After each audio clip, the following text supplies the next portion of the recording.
जय हिंद साथियों, स्वागत है एक बार फिर से आप सभी का शिक्षा संकल्प के इस ऑनलाइन यूट्यूब प्लेटफॉर्म पर। कैसे हैं आप सभी साथी? आशा करते हैं कि आप लोग बहुत ही अच्छे होंगे, स्वस्थ होंगे। साथियों, आज के इस स्पेशल क्लास में यूपी टेट एग्जाम 2026 के लिए सामान्य हिंदी के महत्वपूर्ण सवालों को कवर करने वाले हैं, जो कि यूपी टेट एग्जाम 2026 के लिए महत्वपूर्ण है। साथियों, आप लोग पिछले साल का पेपर उठाकर देखेंगे तो पाएंगे हिंदी व्याकरण में जो सवाल पूछे गए हैं, इसी आधार पर, इसी पैटर्न पर जो है सवाल पूछे गए हैं। तो आइए शुरुआत करते हैं आज के इस स्पेशल क्लास की। आप लोग इस क्लास को एक टेस्ट के माध्यम से लीजिएगा, देखिएगा आप लोग कितने सवालों को बिल्कुल सही कर पाते हैं। आइए शुरुआत करते हैं बिना किसी देरी के। क्वेश्चन नंबर पहला स्क्रीन पर लग चुका है, सब लोग आंसर करें। जौहर खुलना, इसका अर्थ क्या होता है बताइए? युद्ध शुरू होना, भेद का पता लग जाना, परीक्षा का परिणाम आना, इनमें से कोई नहीं। क्वेश्चन नंबर फर्स्ट का आंसर सब लोग यहां पर करेंगे। चलिए साथियों, हर एक क्वेश्चन के लिए आपके पास 4 से 5 सेकंड का समय होगा। बताएं जौहर खुलना इसका अर्थ क्या हो जाएगा? यानी यहां पर जो भी साथी जा रहे हैं बी ऑप्शन पर, वो बिल्कुल यहां पर राइट हो जाएंगे।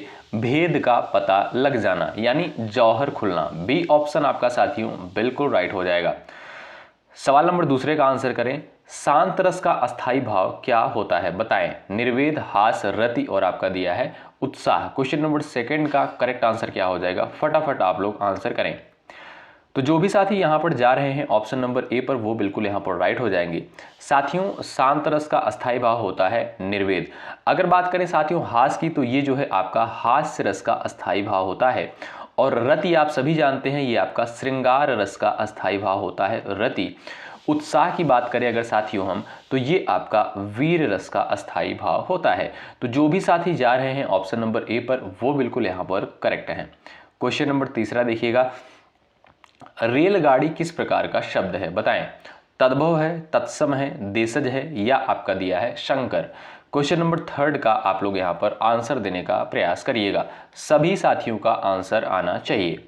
चलिए, तो जो भी साथी यहां पर जा रहे हैं ऑप्शन नंबर डी पर, वो बिल्कुल यहां पर राइट हो जाएंगे। साथियों, रेलगाड़ी क्या है? रेलगाड़ी जो है एक आपका संकर शब्द है, ठीक है। तो यहां पर जो भी साथी डी ऑप्शन पर गए हैं, वो बिल्कुल राइट हैं। साथियों, संकर शब्द की जो है परिभाषा क्या होती है, ध्यान रखिएगा। ऐसे शब्द जो दो भिन्न भाषाओं के शब्दों के योग से बनते हैं, उन्हें संकर शब्द कहते हैं। जैसे साथियों आपके सामने रेलगाड़ी शब्द दिया है, तो इसमें देखिएगा आपका जो रेल शब्द है, ये साथियों आपका अंग्रेजी भाषा का शब्द है। और आपका जो गाड़ी है, ये साथियों आपका क्या है? ये आपका हिंदी भाषा का शब्द है। यानी आप कह सकते हो यहाँ पर डी ऑप्शन राइट है, ये आपके संकर शब्द के अंतर्गत आते हैं। अगला सवाल देखिए। कृष्णा शब्द का पर्यायवाची शब्द क्या होगा बताइए? आपका सटीक आंसर क्या हो जाएगा? फटाफट आंसर बताएं। चलिए, कृष्णा शब्द का पर्यायवाची क्या है? चलिए भाई, मधुसूदन है, राधा है, यशोदा है, इनमें से कोई नहीं। आपका करेक्ट आंसर क्या हो जाएगा? एक बार सभी साथी कोशिश करेंगे। तो जो भी दोस्त यहां पर जा रहे हैं ऑप्शन नंबर ए पर, वो बिल्कुल यहां पर राइट हो जाएंगे। कृष्णा का पर्यायवाची हो जाएगा साथियों आपका मधुसूदन। साथियों, कृष्णा के अन्य पर्यायवाची क्या होते हैं, ध्यान रखिएगा। आपका गोविंद हो गया, वासुदेव हो गया, माधव हो गया, गोपाल हो गया, मुरलीधर, मोहन, दामोदर, श्याम, मधुसूदन, ये सभी आपके जो है कृष्णा शब्द के पर्यायवाची होते हैं। यानी ए ऑप्शन आपका बिल्कुल सटीक और सही आंसर हो जाएगा। क्वेश्चन नंबर 5 आपके स्क्रीन पर लग चुका है, आंसर करें। दौड़ना किस प्रकार की क्रिया है? सहायक क्रिया है, मुख्य क्रिया है, सकर्मक क्रिया है या आपका अकर्मक क्रिया है? बताएं। क्वेश्चन नंबर 5 का राइट आंसर क्या हो जाएगा? सभी साथी कोशिश करेंगे, आपका करेक्ट आंसर क्या हो जाएगा बताएं। चलिए, तो यहां पर आपका राइट आंसर साथियों हो जाएगा अकर्मक क्रिया। यानी दौड़ना साथियों क्या है? ये आपका अकर्मक क्रिया के अंतर्गत आएगा। यानी डी ऑप्शन बिल्कुल करेक्ट आंसर है। क्वेश्चन नंबर नेक्स्ट है, देखिएगा, ध्यान से देखिए और आंसर करिए। किस शब्द में वृद्धि स्वर संधि है बताइए? यतीन्द्र, रजनीश, महौषधि दिया है और यहां पर दिया है किसी में भी नहीं। बताइएगा आपका सही आंसर क्या है? फटाफट आंसर करें। किस शब्द में जो है वृद्धि स्वर संधि है? चलिए फटाफट आंसर बताएं। तो जो भी दोस्त यहां पर जा रहे हैं महाऔषधि में, वो बिल्कुल यहां पर राइट हो जाएंगे। साथियों ध्यान रखिएगा, अगर हम यहां पर महौषधि शब्द का संधि विच्छेद करेंगे, क्या हो जाएगा? महाधन औषधि हो जाएगा। क्या? महाधन औषधि हो जाएगा, ध्यान रखें। और इसमें अगर हम बात करें संधि की, तो जो भी साथी यहाँ पर गए हैं वृद्धि स्वर संधि वो बिल्कुल राइट है, और ये आपका थर्ड ऑप्शन बिल्कुल करेक्ट आंसर हो जाएगा। क्वेश्चन नंबर नेक्स्ट देखिएगा, चूहा बिल से बाहर निकला, इस वाक्य में कौन सा कारक होगा, बताएं। फटाफट आप लोग आंसर करिएगा। चूहा जो है बिल से बाहर निकल गया है, इस वाक्य में कौन सा कारक होगा। कर्म कारक, अपादान, कर्ता और आपका दिया है अधिकरण। चलिएगा साथियों, कर्म कारक का कारक चिन्ह क्या होता है, को होता है, आप सभी जानते हैं, ठीक है। और उसके बाद बात करें अपादान की, साथियों आप सभी जानते होंगे अपादान का जो कारक चिन्ह होता है वो होता है क्या भाई, से अलग होना, ठीक है। से यानी जहां पर जो है अलगाव की स्थिति हो। कर्ता की बात करें, इसका कारक चिन्ह होता है ने।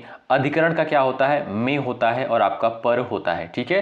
तो आप देखिएगा साथियों, चूहा जो है बिल से बाहर निकल रहा है, यानी यहां पर क्या है साथियों, आप देखिएगा अलगाव की स्थिति हो रही है, यानी आप कह सकते हो अपादान कारक है। ऑप्शन नंबर बी आपका राइट है। अगला सवाल, हिंदी भाषा में कुल कितने वचन होते हैं, बिल्कुल बेसिक सा सवाल है, आंसर करिएगा आप लोग। चलिए फटाफट आंसर करें। साथियों आप लोग पिछले साल का पेपर उठाकर देखेंगे तो हिंदी व्याकरण में जो सवाल पूछे गए हैं, इसी आधार पर, इसी पैटर्न पर सवाल पूछे गए हैं। तो हिंदी भाषा में अगर हम वचन की बात करें तो 2 वचन होते हैं, एक आपका एक वचन होता है, एक आपका बहुवचन होता है। और संस्कृत में साथियों आप सभी जानते हैं, संस्कृत में जो है आपके 3 वचन होते हैं, एक वचन, द्विवचन और आपका बहुवचन, यानी आपका ए ऑप्शन राइट है 2, ठीक है। अगला सवाल देखें, यहां पर नेक्स्ट क्वेश्चन है, ध्यान से देखिएगा, आंसर करिएगा आप लोग, बताइएगा या इसका राइट आंसर क्या हो जाएगा आपका। योग रूढ़ शब्द है, यौगिक है, संकर है, या आपका दिया है रूढ़। बताइए घुड़सवार जो है ये आपका कैसा शब्द हो जाएगा। आप देखिएगा साथियों, ये आपका यौगिक शब्द है, ऑप्शन नंबर आपका सेकंड बिल्कुल राइट आंसर हो जाएगा।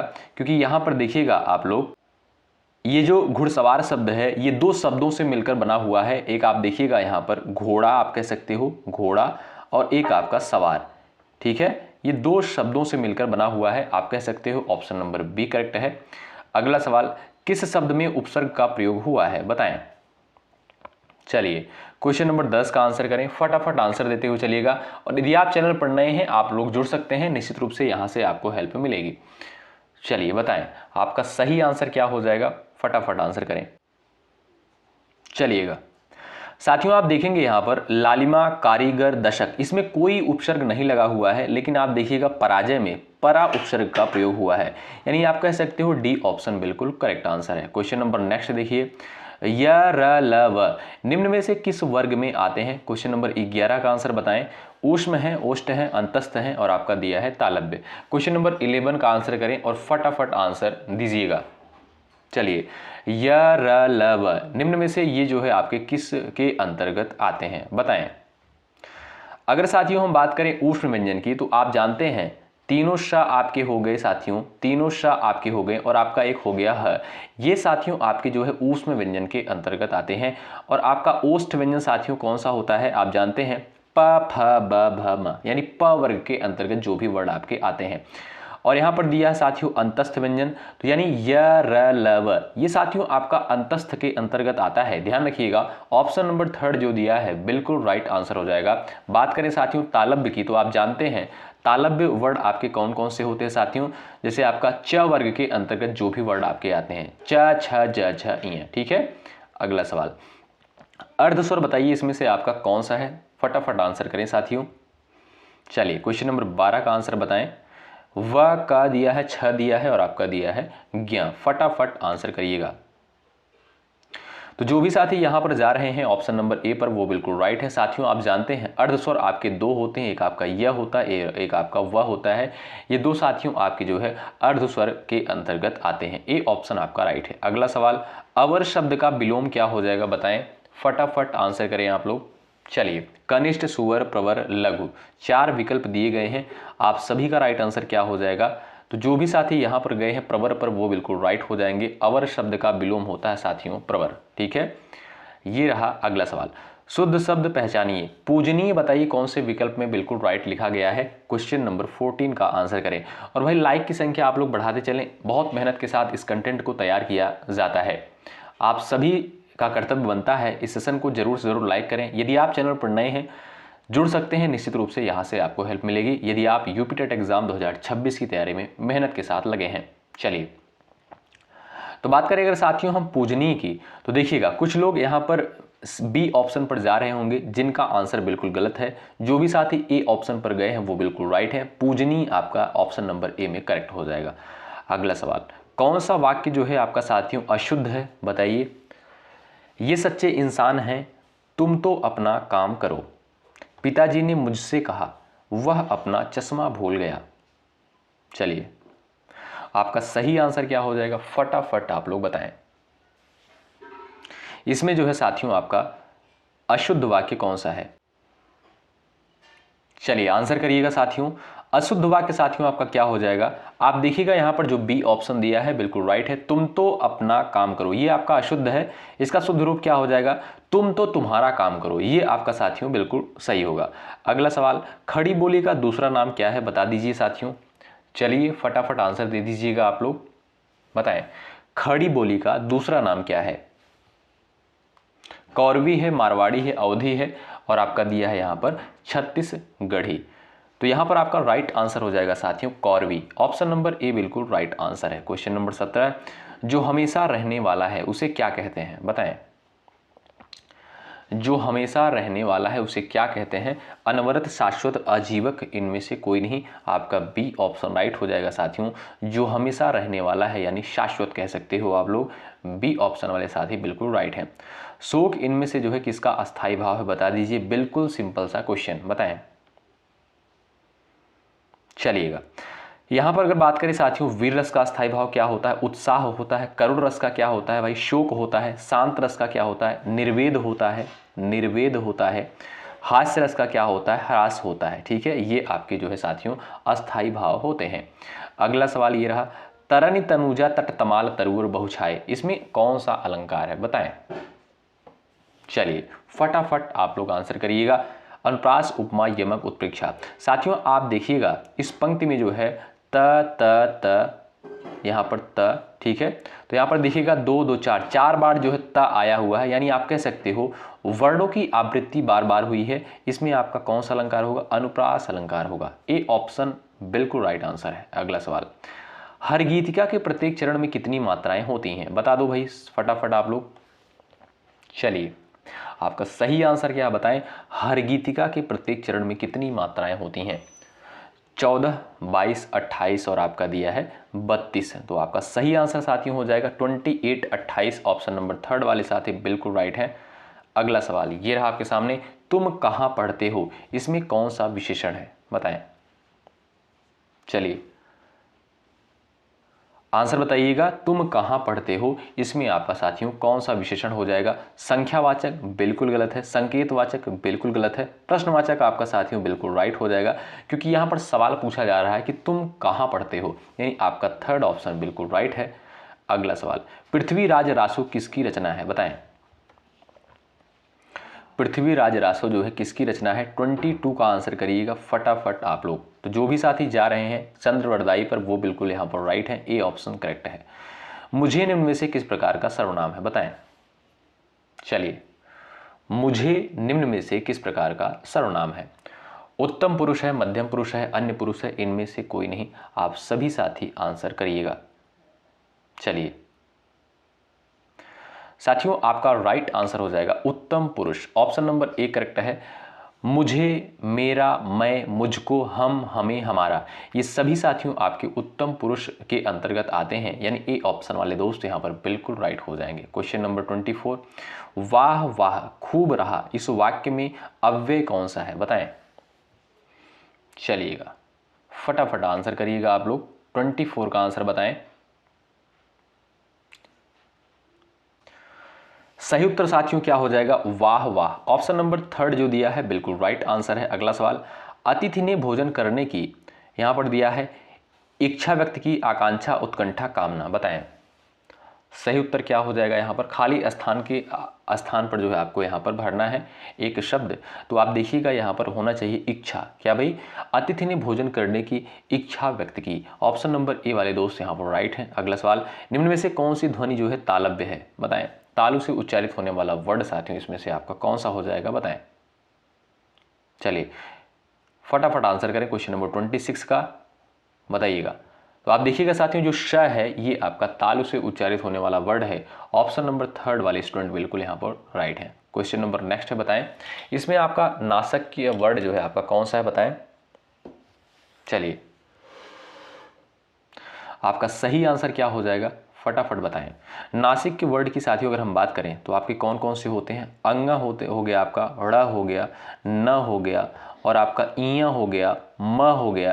ये सभी साथियों क्या होते हैं, ये आपके नासिक के होते हैं। यानी आप कह सकते हो ए ऑप्शन वाले दोस्त यहाँ पर बिल्कुल राइट है। ठीक है, अगला सवाल। यदि भाई क्लास आपको बेहतरीन लग रही हो तो एक बार सभी लोग सेशन को लाइक कर दीजिएगा। देखिए, मैं लाइक के लिए इसलिए बोलता हूँ जिससे ये क्लास सभी स्टूडेंट के पास पहुंचे। ठीक है, नमस्ते शब्द में कौन सी संधि है, बताएं। चलिए भाई फटाफट आंसर करें आप लोग। नमस्ते शब्द में कौन सी संधि है, विसर्ग है, दीर्घ है, गुण है, अयादि है।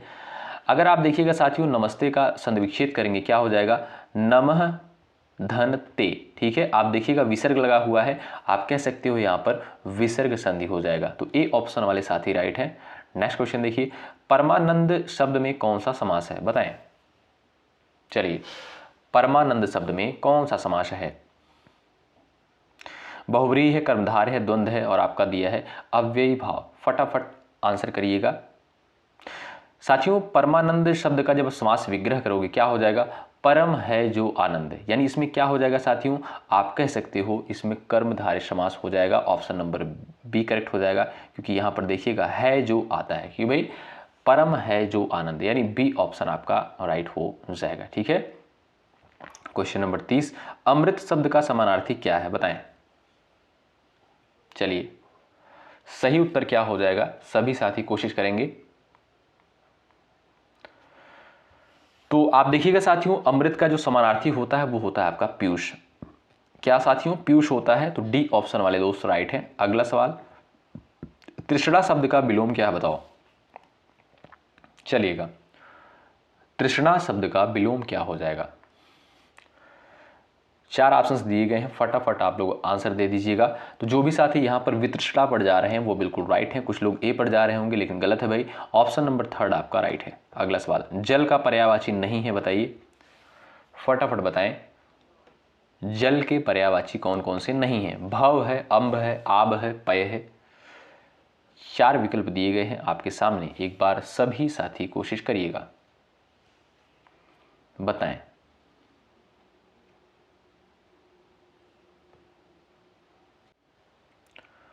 सही उत्तर दोस्तों क्या हो जाएगा, आप लोग कोशिश करें। तो यहां पर जो भी साथी गए हैं ए ऑप्शन पर वो बिल्कुल यहां पर राइट हो जाएंगे। ए विकल्प आपका करेक्ट है।